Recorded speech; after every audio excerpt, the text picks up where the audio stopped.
You know, we have this rather peculiar idea in our culture that helping others is always the right thing to do.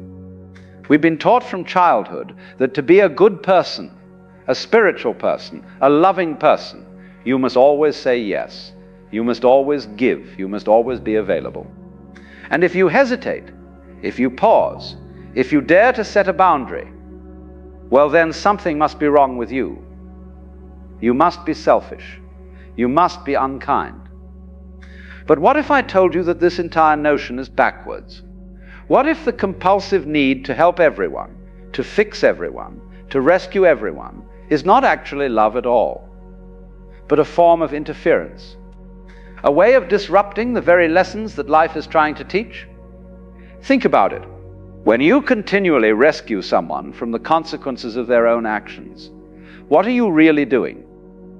You are not helping them. You're keeping them trapped. You are preventing them from learning. You are standing between them and the wisdom that only comes through experience. Now, I'm not suggesting we become cold or indifferent. That would be another extreme, wouldn't it? The question is not whether we should care. The question is how we care. And more importantly, who we choose to pour our energy into. Because you see, there are certain types of people who will drain you dry. They will take and take and take, and no matter how much you give, it will never be enough. And the tragedy is not that they are taking. The tragedy is that you are preventing them from growing.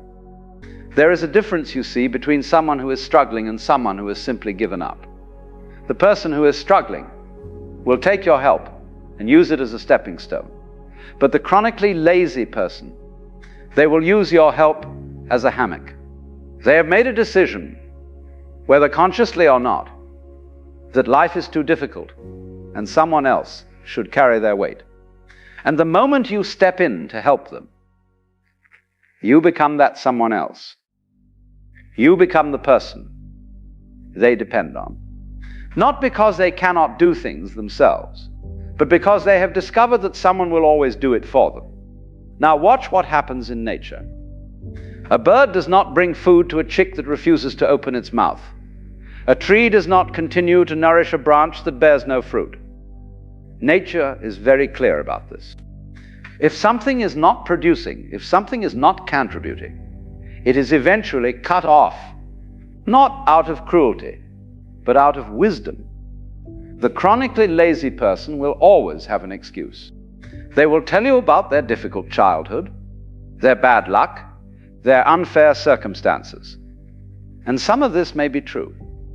But here is the question you must ask. What are they doing about it right now? Are they taking any steps, however small, to change their situation? Or are they simply waiting for someone to come along and fix it for them? When you help someone who refuses to help themselves, you rob them of something precious. You rob them of the satisfaction of their own accomplishment. You rob them of the strength that comes from overcoming difficulty. You rob them of the very thing they need most, which is the discovery that they are capable. Some of you have been carrying people for years. You pay their bills, you solve their problems, you clean up their messes. And every time you do it, you tell yourself you are being kind. But what if your kindness is actually keeping them weak? What if your help is the very thing preventing them from standing on their own feet? The lazy person needs to feel hunger. They need to feel discomfort. They need to experience the natural consequences of their choices. Because it is only when the pain of staying the same becomes greater than the pain of change that they will finally move. When you help the right people, you see fruit. When you pour into good soil, you see growth.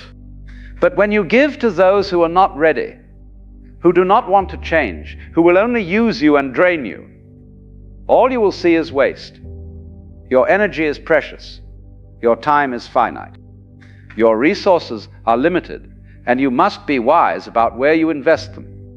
Not everyone deserves your help, and that is not cruelty. That is wisdom.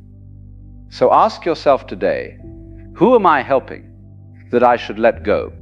Who am I rescuing that needs to fall? Who am I enabling that needs to face their own consequences?